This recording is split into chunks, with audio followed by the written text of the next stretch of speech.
Bright White is an interpretive design consultancy, so we design museums, we design visitor centres, and that's everything from the kind of physical things like this to the digital aspects and the more advanced sort of augmented reality, virtual reality aspects. My other main hat is as a founder of Virtual Case Systems, which makes holographic delivery and content systems so that people can see digital content inside a museum showcase alongside the real object.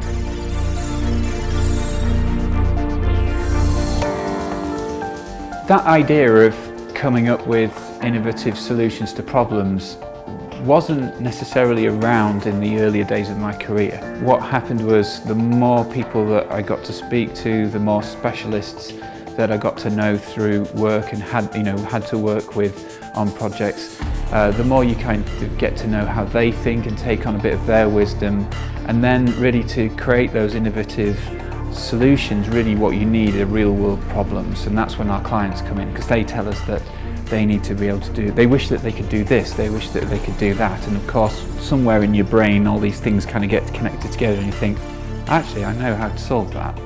And so yeah, that's generally what our sort of day-to-day life is about, is connecting different disparate things together to create new ideas. York's like a big campus really, in that there are lots of small companies working collaboratively, and I think this project here at the Yorkshire Museum is a really great example of that, and quite an unusual example, because we've got a York-based client with the York Museums Trust, we've got a York-based design team with Bright White Limited, but then the main contractor on site, Paragon Creative. Paragon work all over the world doing what they're doing, and we work extensively outside of the UK, but their experience of being able to bring a York project to life by a York team, pulling on all that experience that we've all gained from all over the world is a really great opportunity. And York is great in the sense that we can quickly get to each other. It's not an hour across the city, it's a few minutes, and by foot our office is 5 minutes away from here. That works really well, and it being the historic core of York, it's a very inspiring place always.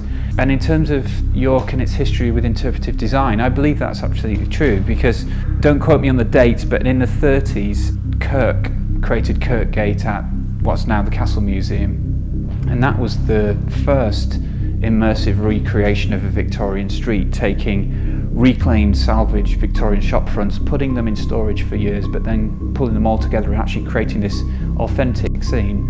So that was the 1930s. Then in the 1980s we had the birth of the Jorvik Centre, and that caused a completely different level of sensory immersion, and extremely popular still is today. One of our recent projects at the Battle of Bannockburn Centre, which was a wholly digital interpretation centre on a large scale, has been said by others is kind of the next stage in that evolution. Since Bright White was born 14 years ago, Creative York were one of the first organisations to knock on the door and welcome us into the creative fold in York, and we've always been in contact right the way through. We've always met new people through that. We've always found opportunities through that as well. Work has come from that network through collaborations and getting big teams together. We've been able to really punch above our weight, and now it's great. Now in a position where we're able to employ people and bring something back to that network.